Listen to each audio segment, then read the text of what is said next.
Yellowstone, Wyoming.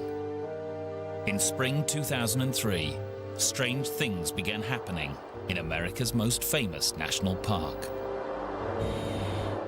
The tallest geyser in the world, which can go 50 years without erupting, burst into life, spraying columns of superheated water hundreds of feet into the air. There were new cracks in the ground.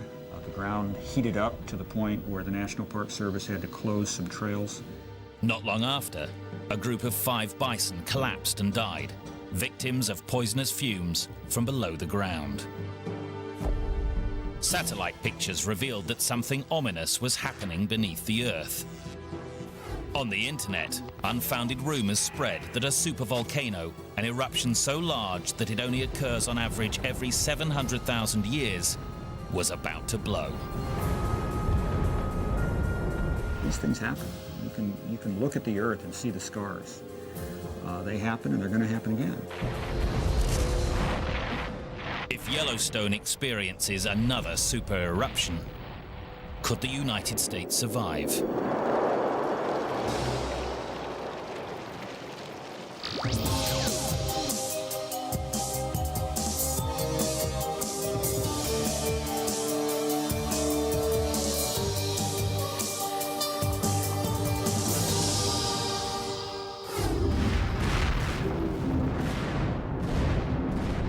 The last supervolcanic eruption occurred 74,000 years ago, an explosion so large that it could wipe out a civilization.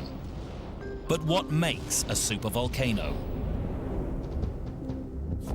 Supervolcano generates the biggest explosive eruptions that we've ever seen. A single supervolcano explosion is 1 million times bigger than Hiroshima. No ordinary volcano comes close. Regular volcanoes eject millions of cubic feet of ash and debris. Supervolcanoes eject billions. Regular volcanoes can throw ash over an entire state. The ash from a supervolcano could blanket half the United States. Supervolcanoes are real events. Over 20 have been recorded in the history of the Earth, and over half of these happened in North America. Imagine a situation with worldwide famine. People will be literally burnt to a cinder. The results will be catastrophic. We could be seeing 1 billion people dead. We could be seeing the start of a breakdown in the social fabric of the planet. But where will the next supervolcano erupt? Many scientists now believe that an active supervolcano exists under Yellowstone National Park, prompting this not-so-trivial question. If Yellowstone erupted today, could North America survive? There's no technology that I can conceive of that could stop a super eruption. It would be very difficult for the United States to survive as it is now.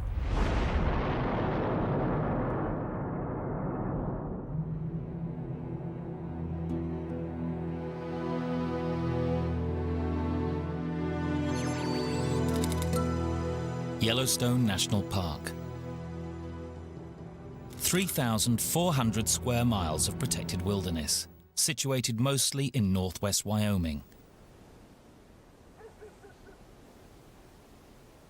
The hot springs and geysers have attracted tourists for over 100 years. Unknown to them, deep beneath the beautiful landscape, lies a hidden terror. Bob Christensen has spent decades climbing over Yellowstone's rocks, uncovering its secret past. He discovers what makes Yellowstone so potentially dangerous. Yellowstone is a unique place in the world. It's best known for its hydrothermal features, which is the name we give to hot springs and geysers and steam vents or fumaroles. All of these features are indicative of the great amount of heat that is pouring out from the interior of the Earth to its surface. 30 times more heat pours out of the ground in Yellowstone than anywhere else in the Rockies. Scientists had always assumed that the heat came from an extinct volcano that died long before the last ice age. Then, on August 17, 1959, a major earthquake changed that view forever. The quake triggered a giant landslide at Hebgen Lake to the west of the park. 80 million tons of rock broke off a mountain and crashed down onto a campsite. The quake killed 28 campers. 19 of their bodies were never found. It was the deadliest earthquake to hit mainland United States since 1933. Since then, Yellowstone has become a laboratory. Geologists covered the park in seismometers. When they examined their data, they found Yellowstone averaged over 25 earthquakes a week. It was the most seismically active area of the United States outside of California, but no one knew exactly why. The US Geological Survey commissioned a huge study of the area. The man they chose for the job was Bob Christensen. His investigations first alerted people to the threat lying underground. Christensen and his team quickly realized that Yellowstone was the site of a large volcanic eruption. A thick layer of ash and debris covered the bedrock. It must have come from a volcano. So all of these materials erupted together in a volume accumulating to about 250 cubic miles. Now that's an inconceivably large volume. That's enough material to bury the whole of India under almost a foot of ash. But Christensen wanted to know, where was the smoking gun? The enormous volcano the ash had come from.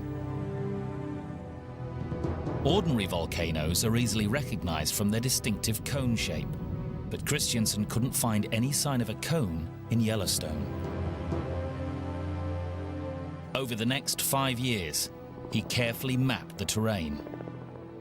What he found was not a cone, but something more astonishing. A crater so large that it was impossible to see it all, even from the air. Here was the site of a supervolcano. But how had it formed? Several miles beneath every volcano is a magma chamber, an area of molten rock. In the case of a supervolcano, the magma chamber is huge, tens of miles in diameter. When the pressure in the chamber gets too great, the magma erupts, and the ground above collapses into the partially empty chamber, creating a giant depression in the earth, a caldera. Dimensions of the magma chamber were at least 50 miles long by about 25 miles across.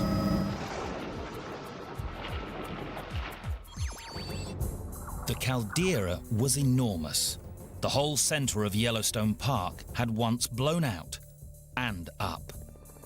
This was the site of an incredible eruption, one so large that it must have affected the whole planet.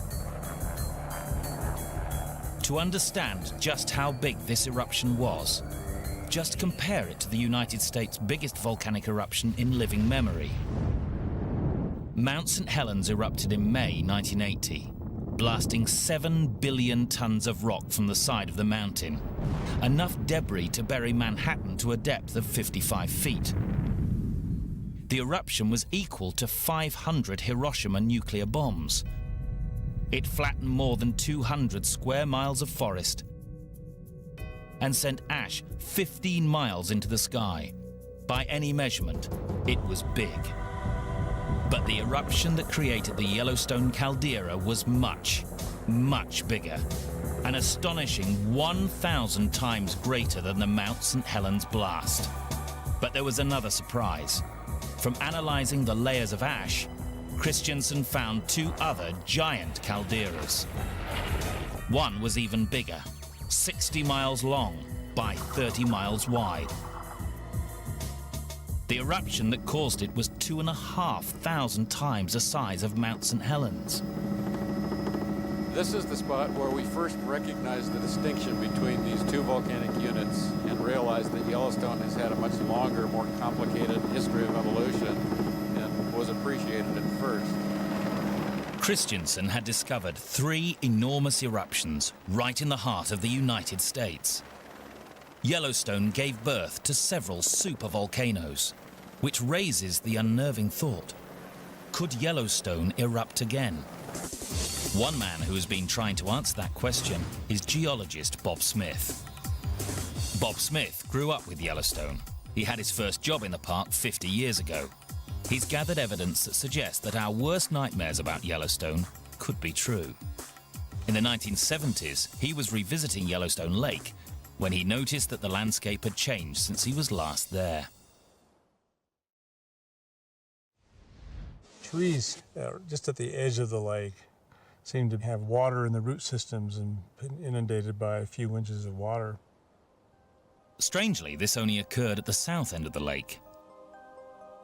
Smith came up with an extraordinary theory. He suggested that the whole north end of the lake had risen, pushing the water to the south. To check his theory, he organized a new survey of the land, which hadn't been done since the 1920s. We went to the old benchmarks that were set up along the highways by the original road surveyors. The surveyor said to me, well, these people really have made a big error, these people in 1923, because I'm off from them some like 18 inches to 2 feet. A thorough check revealed that the original survey was correct. This meant that between 1923 and 1977, the center of the caldera had risen over 2 feet. But that wasn't all. New surveys in the last 10 years revealed a further surprise. But lo and behold, the ground was going down between basically 1995 and 2000. So we were pretty excited because it gave us this idea that it's dynamic and it's truly alive. This is really kind of a living, breathing caldera. It looked like the volcano was still active. But could this amazing discovery be true? It'd be necessary to track down a scientist who has crucial evidence that supports Smith's theory. That evidence comes from people who died centuries ago. For over 11,000 years, Native Americans lived around the lake, hunting the bison that came here to drink. The primitive weapons they left behind reveal the position of their settlements. Archaeologists have collected these arrowheads and mapped the locations. The arrowheads show that the native villages moved back and forth 6 times over the last 15,000 years as the edge of the lake rose and fell. The rise and fall of the caldera shows that the volcano is active. That makes it a massive ticking time bomb. If it erupts, it could be the biggest blast in the history of mankind.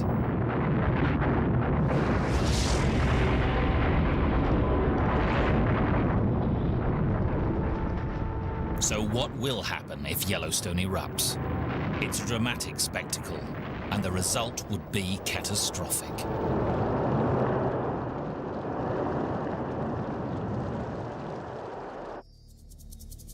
Yellowstone National Park is sitting on a time bomb, a supervolcano so large that it could throw debris 15 miles high, trigger monster avalanches, and generally wreak havoc.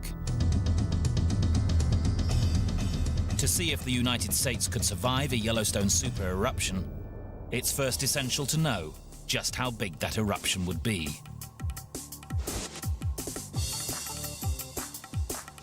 Based in London, Bill Maguire is one of the world's leading experts on volcanoes. A supervolcano generates the biggest explosive eruptions that we've ever seen. Geologists measure eruptions using the Volcanic Explosivity Index. It's a little bit like a volcanic Richter scale, and it runs from 0 up to 8. At level 1 are tiny eruptions, throwing 350,000 cubic feet of ash into the air. Level 2 eruptions are slightly bigger, like this blast from Mount Etna in Sicily. This volcano in New Zealand, ejecting enough ash to fill 58 football stadiums, is a level 3. The 1883 eruption of Krakatoa in Indonesia was a level 6. And a supervolcano? That would be a level 8. Each point on that scale represents an eruption 10 times bigger than the one below. Mount St. Helens was a 5. A super eruption is at least 1,000 times bigger. But what factors make supervolcanoes like Yellowstone so explosive? The answer lies in the type of magma or molten rock that triggers the eruption. Quiet volcanoes, like Kilauea in Hawaii, have a very runny magma called basalt. When the magma reaches the surface, any gases trapped within it escape gently. There's no violent eruption. But the magma beneath Yellowstone is completely different. It contains larger amounts of a substance called silica, which combined vast quantities of explosive gas into the magma. If you combine that binding phenomenon with lots of gas, then you have a recipe for a really big explosion. A supervolcano isn't just the world's biggest bomb. It's a bomb that scatters smaller explosives. To see what sort of a bang it would make, you need to compare it to the largest man-made explosions ever.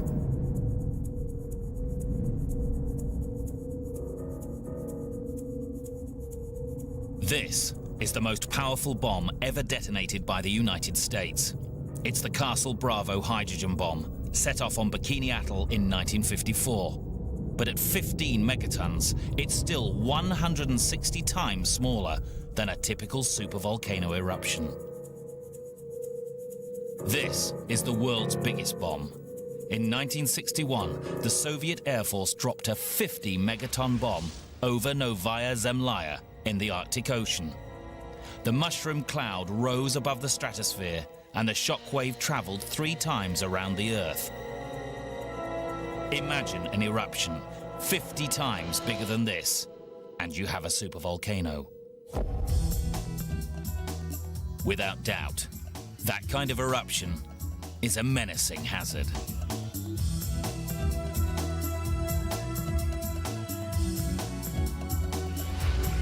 So how will the emergency services know that a super eruption is on the way? All volcanoes give warnings that they are about to erupt. The first sign of a Yellowstone eruption would probably be the ground rising. Just before Mount St. Helens erupted, the mountain bulged, growing 5 feet per day. A similar kind of uplift would be very likely at Yellowstone.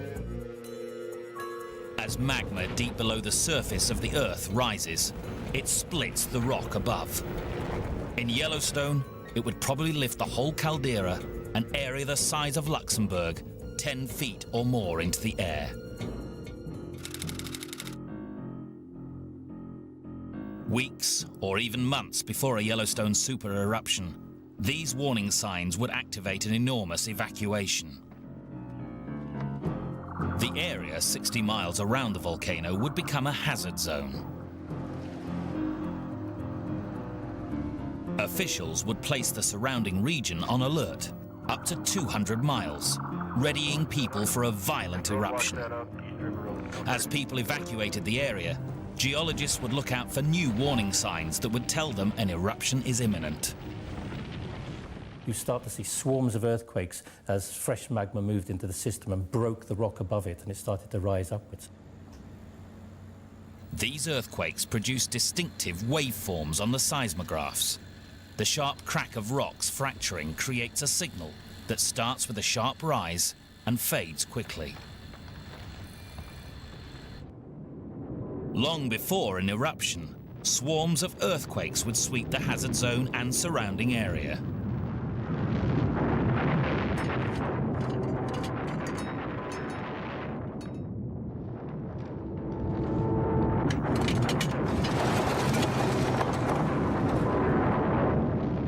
Just before a volcanic eruption, the signal produced by regular earthquakes would give way to a new signal, a long, continuous vibration.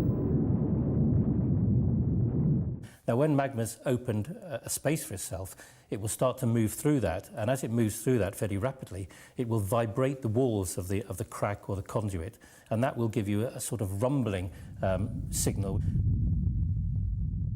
It sounds like the vibration of a large organ pipe.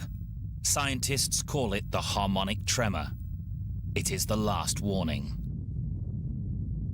This is what magma racing towards the surface might sound like. For anyone who still finds themselves in the hazard zone, the chances of escape would be slim. The Big Bang would be moments away.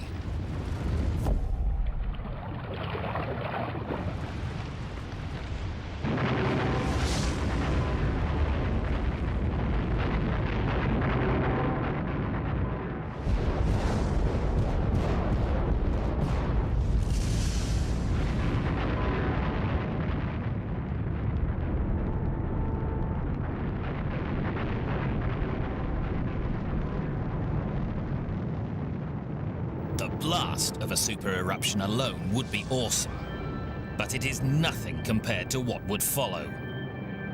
Spreading out from Yellowstone would come one of nature's most deadly forces. Violent, churning clouds of rock, ash and gas, called pyroclastic flows. Pyroclastic flows are the nastiest of all volcanic phenomena. They are blasts of fragmented magma, hot ash, incandescent gases that travel at hurricane velocities, and they blast out across the ground surface in all directions from the eruption.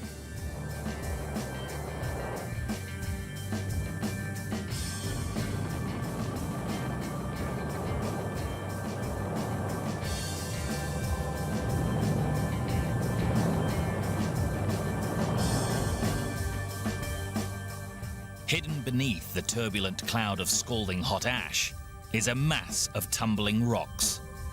At temperatures as high as 1500 degrees Fahrenheit, it sweeps down the mountain at high speeds, destroying everything it touches. There's nowhere to run, and absolutely nowhere to hide.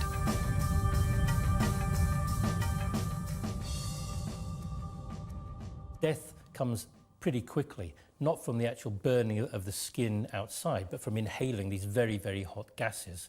And they really wreck the lungs and the throat almost instantaneously. After that, the water in the human tissue is boiled off, and there are cases in some past eruptions where people's skulls are seen popped apart as the brain essentially has exploded. The Caribbean island of Montserrat has tangible, recent evidence of the fierce nature of pyroclastic flows.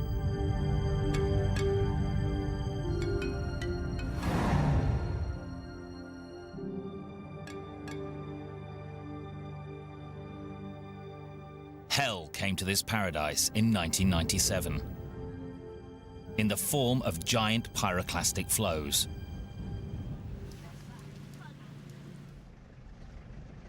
David Lee is a local filmmaker. In 1995, he had a hair-raising experience with an exploding volcano. There's an eruption right now. That's hot stuff going up. There's rocks coming up, and I'm getting out of here. He had climbed to the summit of the volcano to film it when it erupted. Now do I look scared? I'm not out of here yet. I'm only down about 600 feet. If the whole thing went, wouldn't have a chance up here. You could have seen pyroclastic flows rushing down those slopes at fantastic speeds, maybe 60 to 100 miles an hour, maybe even more. And they rush out over the ocean and they just float out over the sea. It's an amazing thing to see. The power and fury of these pyroclastic flows is awesome. Yet they are nothing compared to what would spew forth from a supervolcano. To appreciate what happens when a pyroclastic flow hits a major town, Just see what happened to the capital of Montserrat, Plymouth. We're just coming into the capital city of Montserrat, which was Plymouth, and it has been hit by pyroclastic flows and devastated in 1997. David Lee witnessed the flows that hit the town. The experience is seared in his memory.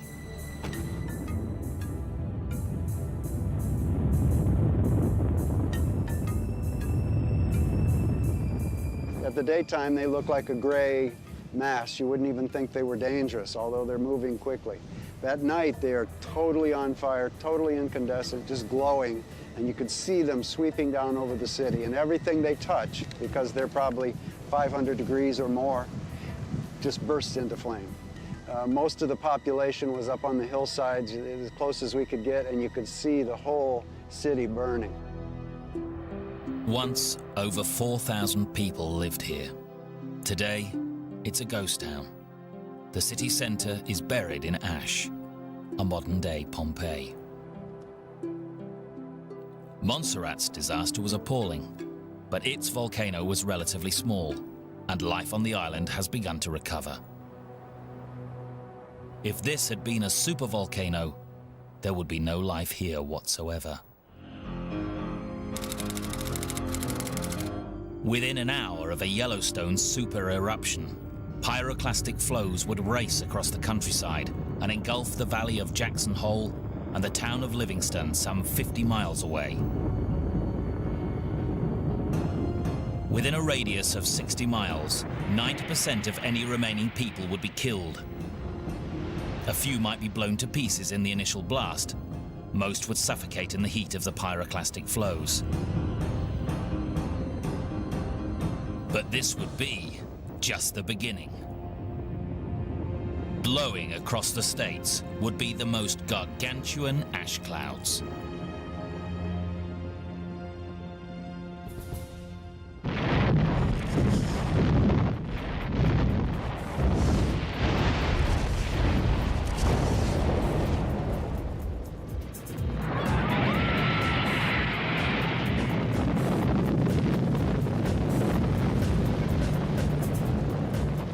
What would happen next, following the mountain of ash that begins to spread and then fall?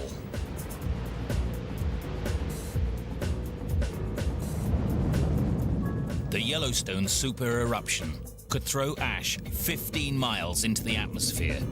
The fallout could cover half the United States. 3 days after the eruption, the skies would be dark and deadly. From scientists' predictions, this program has pieced together a picture of the country after 3 days of ash fall. At 6 times heavier than wet snow, wet ash would cause many roofs to collapse, clog up filters of cars, and ground aircraft across much of the western United States. Any planes in flight would be in danger of crashing, their engines clogged by the fine particles. When Mount St. Helens erupted, swirling particles of ash in the atmosphere generated lightning, which in turn ignited scores of forest fires. A supervolcano could ignite hundreds. The worst affected region would be the downwind area, up to 500 miles from Yellowstone, as far away as Salt Lake City and Denver. Carried by the normal prevailing winds, the ash would reach Denver in about 24 hours. By the time it had finished falling, it could be deeper than 3 feet. Within this zone, no movement would be possible for 2 days. Roads would be invisible, and people outdoors would not be able to see where they were going.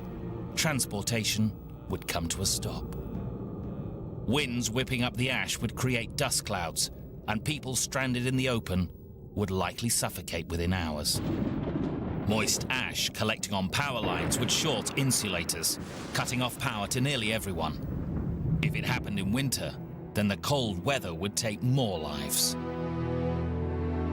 Falling rain would wash ash into rivers, creating giant mud flows called lahars, smashing everything in their path. Pumping stations at reservoirs would be clogged with ash, leaving many people without fresh water. Nuclear power stations dependent on cooling water from rivers would be forced to close. As with the aftermath of any catastrophe, lawlessness would take over. Livestock could die from lack of grass and water. Hospitals could stop running. The old, the sick, and the very young would be even more vulnerable. In this central zone, up to 10% of the population, or 500,000 people, could die. 7 days after the eruption, Yellowstone could still be pumping ash into the air. 1,000 miles away in places like Santa Fe and Kansas City, the ash would continue to fall and continue to kill. Keep one low on your head. The ash itself is deadly. Anyone living under the path of the ash cloud would need to protect themselves. That's because volcanic ash isn't really ash at all. It's rock that has been blown apart into tiny pieces. To see what makes it so dangerous, look at this sample placed under an electron microscope. Up close, the particles show up as minute shards of glass with jagged edges. If these get into the lungs, they can be deadly. But not the way you might expect. What can happen to people who inhale this ash? Based in Nebraska, Professor Mike Voorhees is a respected American paleontologist. In the 1970s, he made a startling discovery. I was prospecting for fossils here and came across this volcanic ash bed. And right at the bottom of the ash bed was a skull of a baby rhinoceros sticking out. It was the start of an incredible find. Underneath 10 feet of ash was an ancient waterhole, full of skeletons of horses, camels, and rhinos. The mass grave contained over 200 animals. All died within days of each other. Scientists suspected that the killer was ash, but they had no proof. When the ash was tested, they were shocked to find that it had come from an extinct volcano almost 1,000 miles away in Idaho. Voorhees' discovery led him to conclude that volcanic ash can kill even 1,000 miles from its source. But how? I think I can demonstrate how it did it. The ash is so fine that it drifts easily on the wind. So it probably took maybe 6 or 7 hours for the ash to get to Nebraska from the volcano. Fine ash hangs in the air, the same air that we breathe. This ash is so far from the volcano that only the very, very finest material settled out here. So it's so fine that it makes a dust that easily gets into the lungs. In his laboratory, Voorhees and his team started examining the bones. There was something unusual about them. Right up here in the front part of the jaw is healthy bone. This is the way a fossilized camel jaw should look. But this one has something extra. It actually has symptoms of the disease that killed the animal. Unlike normal fossils, every single bone they found was covered in a strange white substance. The white, spongy substance is new bone growth. It is a classic sign that an animal has died of the rare lung ailment known as Marie's disease.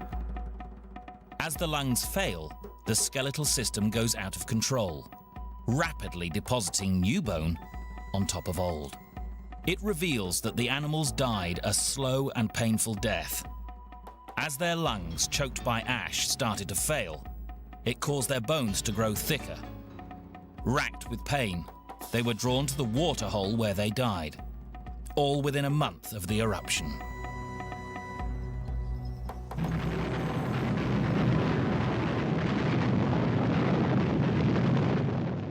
If the Yellowstone supervolcano erupts, no one within 1,000 miles would be safe.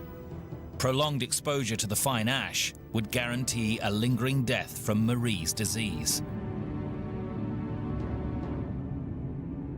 The death toll from the immediate blast of a Yellowstone eruption would be serious enough.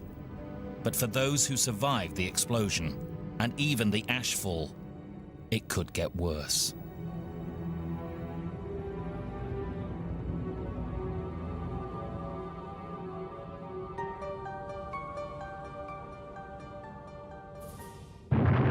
It is clear that an eruption of the Yellowstone supervolcano would cause widespread devastation across the United States. In the first day, those spared by the initial blast would face pyroclastic flows that would sweep out from Yellowstone, destroying nearly everything within 60 miles. 3 days after the eruption, normal life within 500 miles of the volcano would be impossible. Within the week, the center of the US would be buried under a thick carpet of ash, killing thousands with a painful lung disease. But scientists now suggest that the greatest impact would come months after the eruption.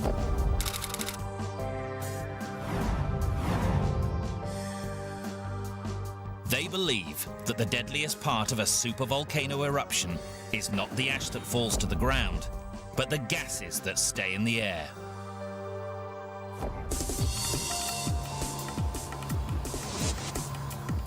Professor Mike Rampino of New York University investigates how volcanic eruptions in the past changed the climate of the planet. To find out what will happen if Yellowstone erupts, he comes to New England.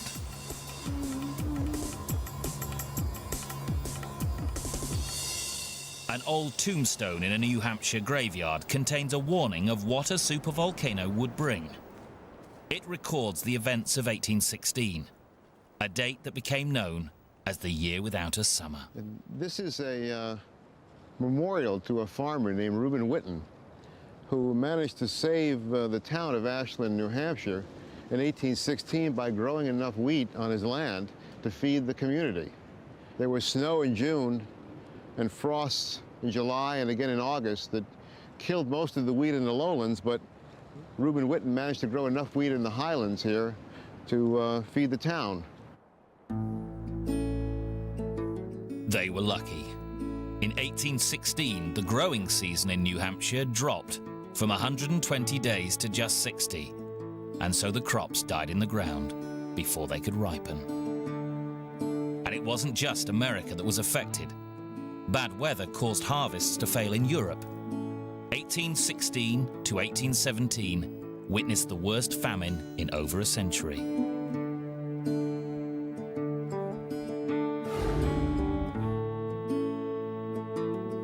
The cold weather was believed to be caused by a volcano.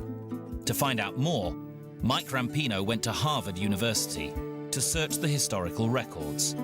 They show that in 1815, the year before the cold summer, the volcano of Tambora to the east of Java blew its top.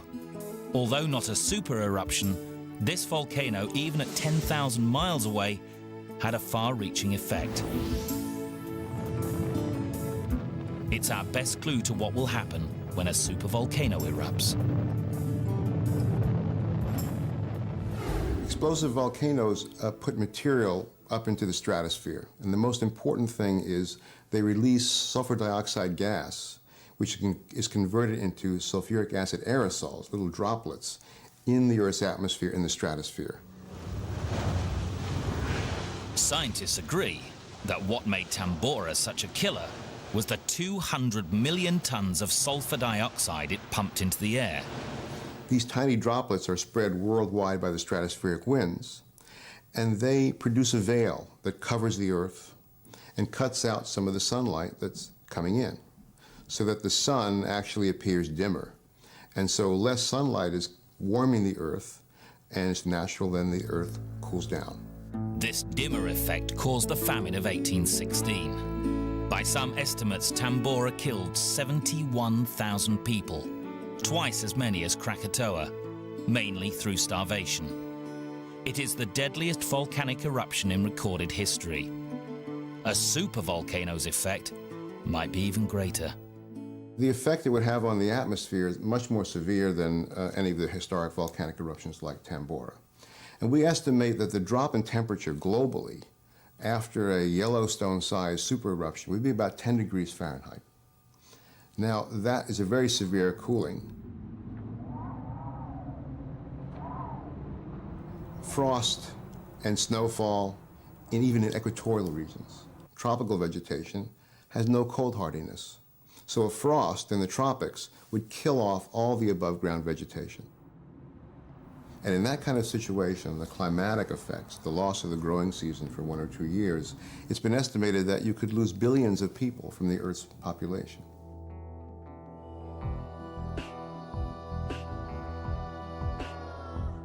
Evidence suggests this type of climate change has happened before. Some scientists believe that the last time a supervolcano erupted, it very nearly wiped out the human race. 74,000 years ago, a supervolcano erupted on the island of Toba in Indonesia. It's a very, very large volume eruption, the same kind of thing we might see from Yellowstone. And it's interesting to note that at that time, there's genetic evidence that the human population went through a bottleneck. Before the volcano erupted, scientists believed that humans were abundant throughout Africa. Around the time of the eruption, their numbers plummeted. The population of human beings in that bottleneck was about a few thousand. At most 10,000, some people think as little as 3,000. So imagine the entire human population of the planet at that time reduced to a few thousand individuals. It's very close to an extinction of Homo sapiens.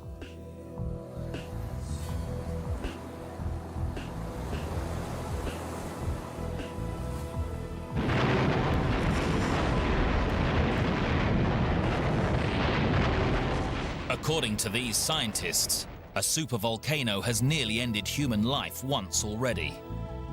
Could it happen again? And just as importantly, when? If a supervolcano were to explode, it could plunge the world into a volcanic winter. As the global temperature dropped, millions could die. It could be, by far, the biggest disaster ever to hit the modern world.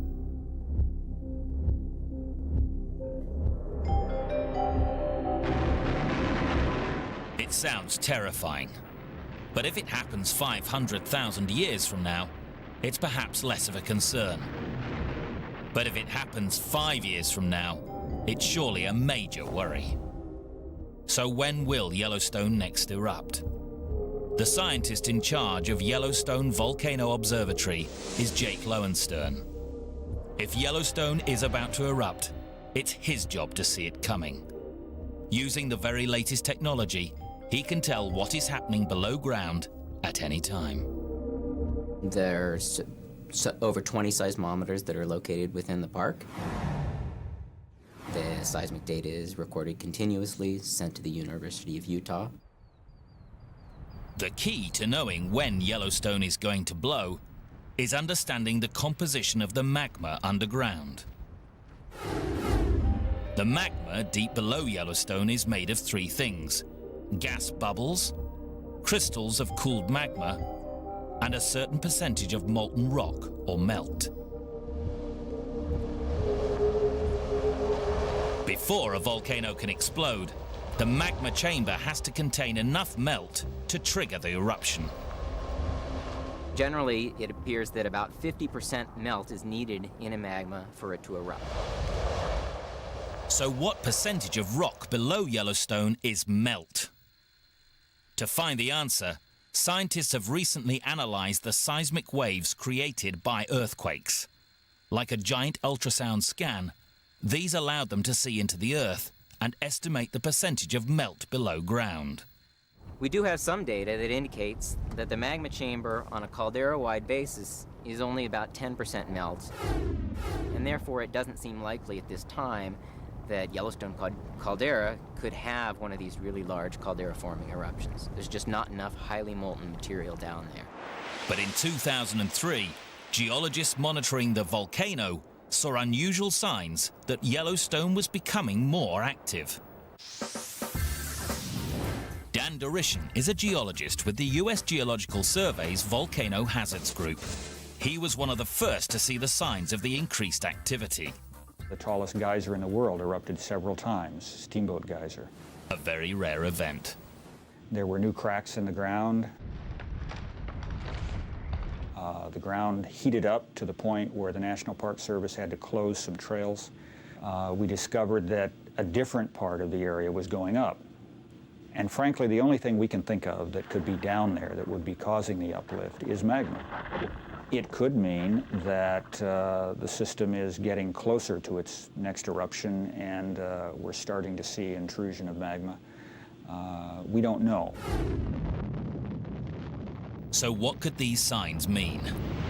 In the past, the Yellowstone supervolcano has erupted 3 times.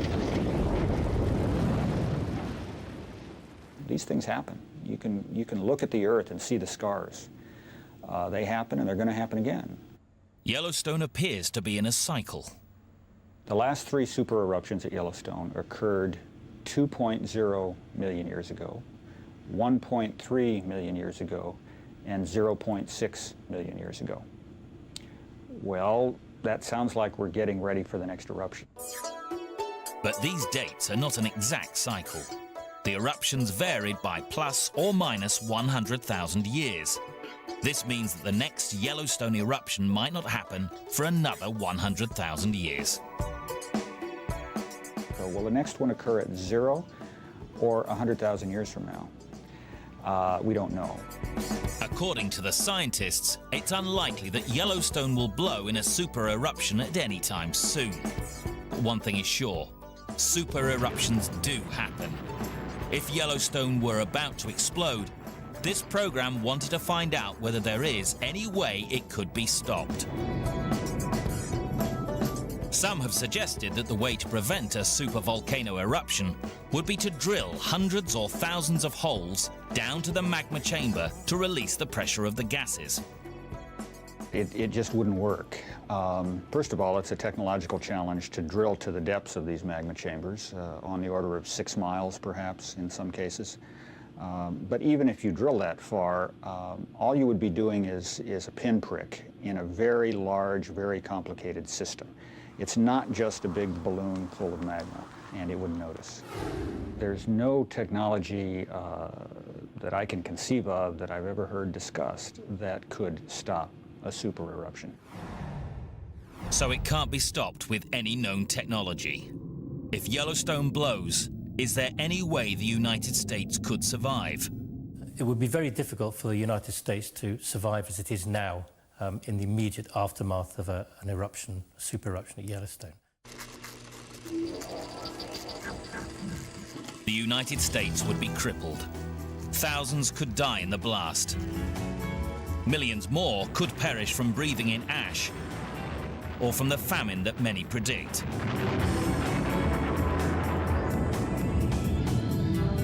But recognizing the danger and detailed disaster planning could yet offer hope. Some scientists believe the preparation of hardened facilities would allow survivors to dig themselves out and respond effectively. The size of the underground threat means that Yellowstone will be on round-the-clock surveillance for centuries to come. Fortunately for us, supervolcanoes are extremely rare events. On average, one erupts somewhere on Earth every 700,000 years. The challenge facing scientists is finding where and when the next one will happen, before it's too late.